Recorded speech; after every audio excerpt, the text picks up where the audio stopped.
what really caught my attention on these four stages of identity was some time ago. I was watching a TV series. It was actually on cable.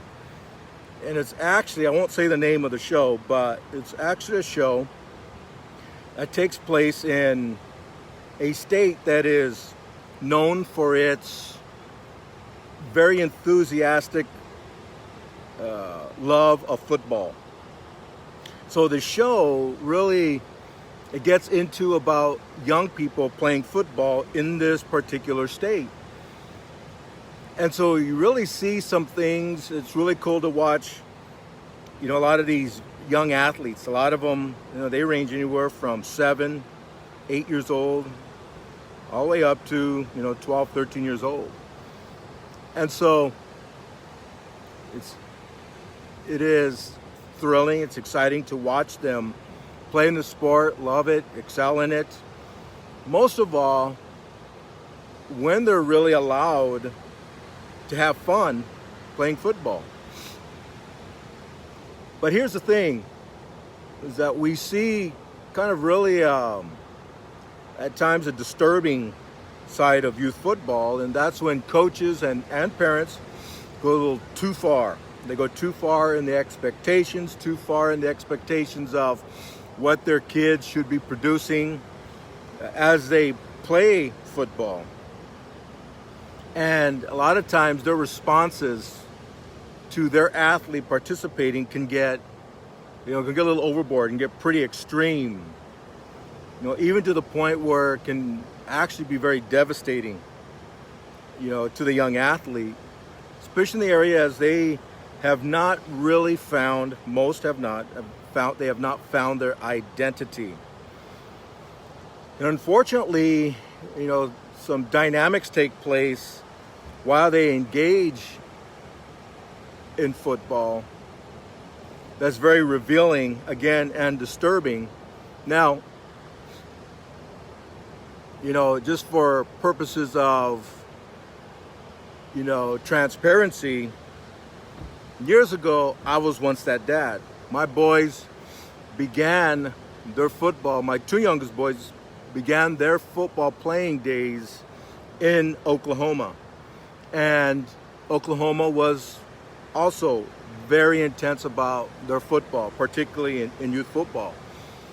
And I witnessed a lot of the high expectations, the intensity, and I became that. In a way, I kind of almost lost myself. Because you want your kid to excel. You see that eventually that with enough successes in football that they could earn that sometimes elusive college football scholarship.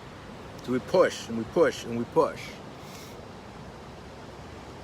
And we push enough to where it can become destructive, in the worst case scenario, in the least case scenario is that it's damaging. And it has a sometimes traumatic impact on the young athlete. And so I look back and I reflect, and I clearly seen that in myself as a parent. Nothing that I'm proud about. I've seen as I drove my own boys in football, and I've watched as at certain times in their younger years that it might begin to form or shape their own identity. And so this particular show really gripped me, and I was able to watch the entire season play out. And at the end, they had one of these, like a special segment after the end of the season, where they'd bring on people to sit on a panel and they would discuss things. They had a professional football player, they had a sociologist, they had a sports psychologist who's a doctor, and they had a particular CEO of a youth football organization to have a very straightforward and honest dialogue, discussion. And one of the things I heard the sports psychologist say or began to talk about was identity foreclosure. And that really grabbed my attention. That really gripped me. And so I really began to dive into it and delve into what it is. And I saw that there were other elements of this of identity, particular 4 stages. And that's what I wanted to share in again, a high overview perspective. You know, the 4 stages, we know that the 4 stages are going to include identity foreclosure. It would include identity achievement, identity diffusion, and identity moratorium. Now, I wanted to share some things. Let me a chance to pull up so I can be brief in what I want to communicate. I'm going to read some things to you so you can understand the principles of it. Trust me, leave it up to me, we're going to be here an hour. We don't want me to be here an hour. But what is it? What are the 4, right? So, identity foreclosure, it's simply this. It occurs when an individual blindly accepts the values and beliefs that their parents and those around them have without question or exploration of other alternatives or ideals for themselves. This is characterized by high commitment and low exploration. So, for example, a person, whether they're clearly thinking this or whether it's kind of more random thought, kind of comes to this conclusion. I've made a choice about my identity without thinking about it. This would be a person that, you know what, they become the sports fan of their parents or of their father. I am a fan of this particular team because it's all we've known in my household. It's the team that my dad cheers for. It's the team that my mom cheers for, whatever, right? I follow this particular belief system because it's the belief system of my parents. I follow this particular political view because it's the view of my parents. And they didn't go into exploration. They didn't give much thought as to why they think that. They just know that it's a family tradition to follow this belief system. Okay, so that would be identity foreclosure. Think of the term foreclosure on our house. The door closes and that's it. I assume this belief system, not going to give much thought, not going to ask the tough questions, not going to critically think it, not going to evaluate the fallacies attached to it. This is what I believe because they said I needed to believe this. That is identity foreclosure. Then we have what is called identity diffusion. Identity diffusion, at this stage, the young person has not yet begun to explore possible identities and don't know what kind of person they want to be yet. They usually have trouble setting goals for themselves and seeing the possible future. And this is characterized by low commitment and low exploration. A lot of times, this is the kid that you see is like, hey, what do you want to do when you grow up? Oh, I don't know. Well, don't you have any goals for yourself? I don't know, There's a low commitment and there is low exploration. Well, have you thought about what you want to do? No. And some people will say, well, that's just typical of teenagers. Yes, that's typical of teenagers because oftentimes they are in this identity diffusion. Identity diffusion because they have not come to that place of what do you want to do? What's your goal? What's your passion? Where do you see yourself in 5 years? Where do you see yourself in 10 years? And there are times when that identity diffusion is really onset by identity foreclosure. They've closed the door on their identity. It could be, I don't know what I'm about. I'll just be whatever I be, right? And so their only influence for their identity really becomes society, which they watch on TV. Oh, I want to be this. They find out they're inspired by this particular person. I think I'll do that. I think I'll begin to do this because I saw this person do it. Or I saw this because this person inspires me to do it. In a lot of ways that can be positive, but also that can also be the same damaging effect. Even if you are watching somebody who's very inspiring, if you choose to adopt what you are witnessing, but that's still without exploration, that can still be damaging, even if the person is inspiring, encouraging, empowering, is a very, honoring person in our society.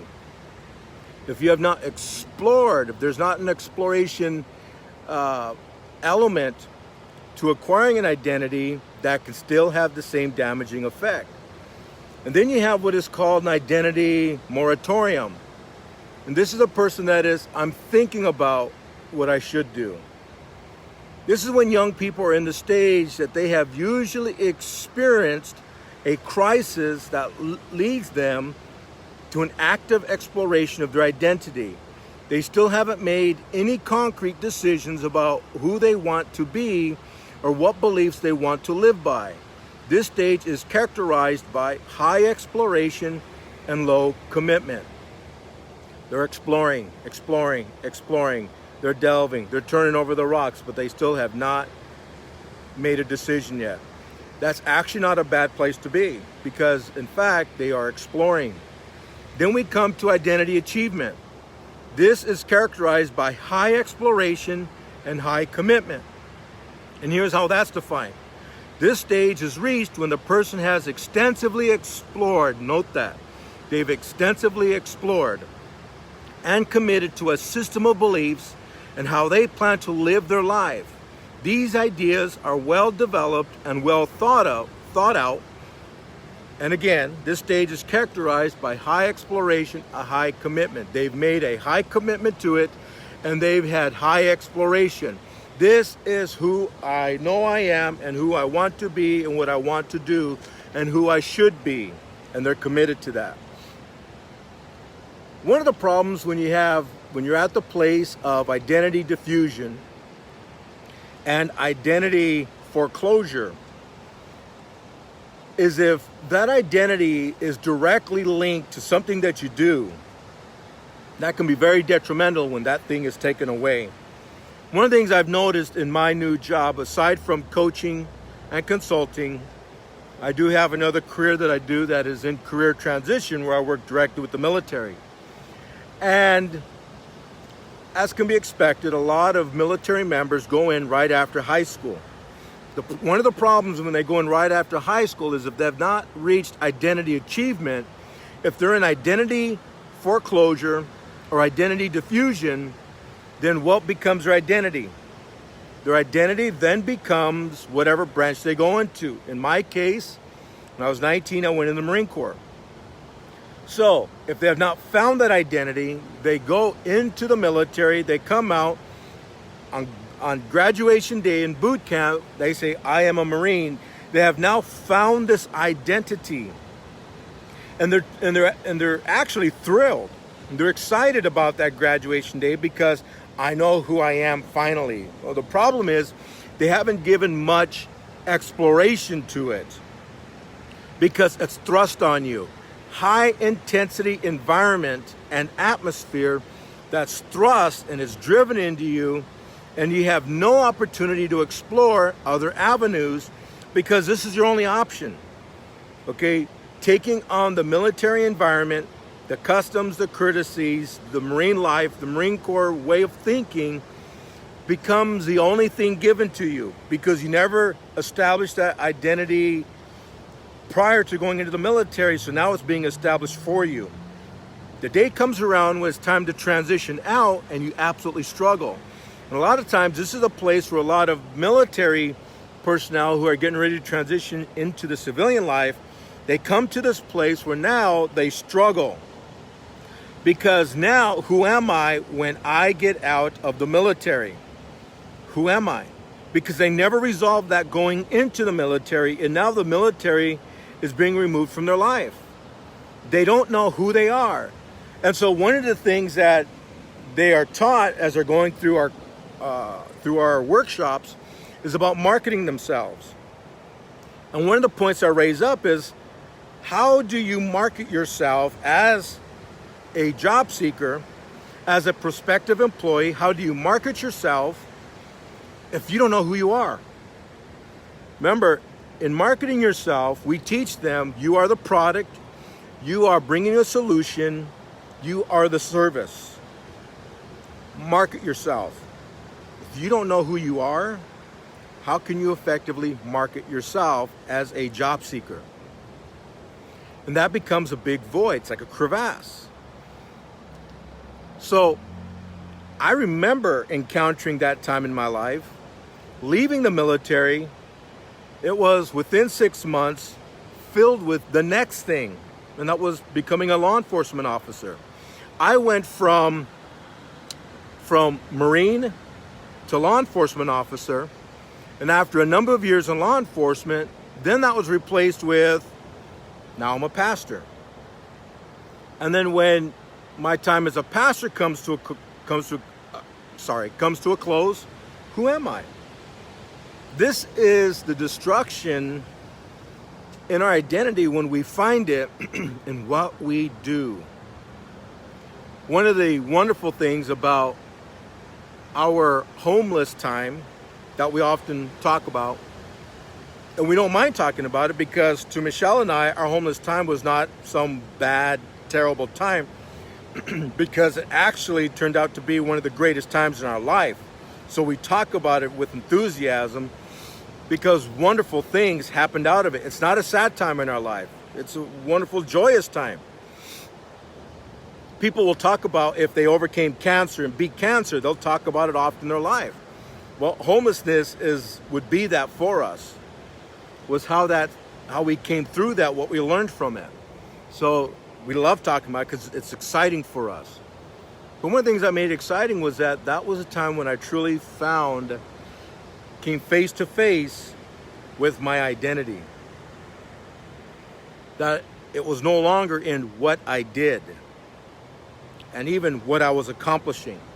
Because at any time in your life, when that identity is attached to what you do, whether it be a job, whether it be sport, recreation, whether it be a group, whether it be an affiliation, whether it be a community, whether it be some sort of belief systems, if your identity is attached to that, if it's attached to anything physically about yourself, when any of that is removed, then what do you have left? You're back at a place where you have this identity foreclosure and you've lost who you are. And you have to discover that where, you know what? Where that identity can never be removed from you. It can never be taken. It simply has to be a place where, you know what? Rust can't get to it, moths can't get to it, and a thief can't take it, right? I refuse to put my identity in any person, in anything I do, any accomplishment. I don't care if it's John Maxwell team. I don't care if it's Forbes Coaches Council. I don't care if it's Zoe Transformation Coaching Consulting. It does not matter. My identity does not connect to that. Any certification I've earned, it does not connect to that. Because I learned when any of those things get removed from you, what is left remaining? And so many people find that place. When I attached my identity as a husband to what I could provide for my wife, when we were in the early months of that homelessness, when I would see Michelle sleeping in the seat next to me or in the back of the van, I lost my identity as a man, as a husband. Why? Because I attached my identity to being a man and a husband. And when I look and I saw my wife sleeping in the van, once again, I lost anything I thought, any fragment of my identity was gone. Because I attached it in being this or that, a husband or a man, okay, or a father. If it's a father, and hypothetically, if tragedy were to hit and I lost all my kids, then what? I can't connect my identity to being a husband. I cannot connect it to being a father. God forbid I ever lose my wife, then what? I can't connect it to my health. The day comes and I ever lose my health, I'm a paraplegic, whatever. What? There goes my identity. I cannot connect it to that. I have to put it in one place alone where it's untouchable and can never be stolen from me. And that's the place we come to with identity foreclosure, identity diffusion, identity moratorium, and identity achievement. I want to encourage us as coaches or as leaders where we have some sort of influence of other people's lives is look to where people are at. Look at what phase they're at, because all people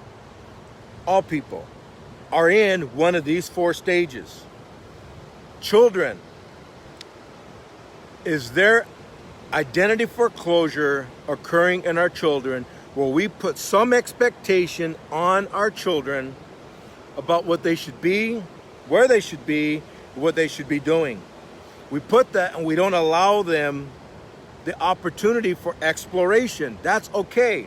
Now let me tell you something. There's one other thing. We understand this term. It's called identity crisis. You know, I've heard in the past some people talk about someone that they know. It could be some 60, 70-year-old guy goes out, buys himself a sports car, right? And maybe he's left his wife. He's trying to find that young lady. And he says, that person there, they're in an identity crisis. Now, that may be so. Here's the thing. Identity crisis is a great place to be. They have got to be. They may not be comfortable. It may not be comfortable to witness. But that is actually a great place to be. Now, I'm not talking about going out buying a sports car, finding the young ladies or anything like that. That's not what I'm talking about. It is the exploration part. Because somebody is in exploration, what that tells you was they never found their identity before. That 60-year-old person who's in identity crisis, they never found their identity. They were never resolute in their identity. Identity crisis forces a person towards moratorium and achievement. It forces them then to that place. Again, maybe uncomfortable for us to witness in that person's life. We may look at it and go, oh man, what's that person thinking? But that it's a good place because they're being forced to moratorium. They're being forced to achievement, identity achievement. They're being forced to that crossroad where you're going to have to decide about who you are, who you're going to be, and what you should be. They never found it. So identity crisis is a good place. Sometimes identity crisis will be found in a young teenager. They're being forced to that place to discover it. Now, do they find that identity after identity crisis? Not necessarily. They may not find who they truly are, but that's okay. Because guess what will happen? If they move into an identity that's not who they really are, identity crisis will reappear again. And then it will reappear again and again. If we're putting it into some other subculture, identity crisis will come back again. If it's in a fad, identity crisis will come back again. Again, I want to thank you for joining A Coach's Distinction. 4 stages of identity. What stage are you in? Thank you for joining me here at Torrey Pines. And here again, a final departing view of where I'm at. Thank you again. I appreciate you. And you all have a great weekend. Talk to you all later. Bye-bye.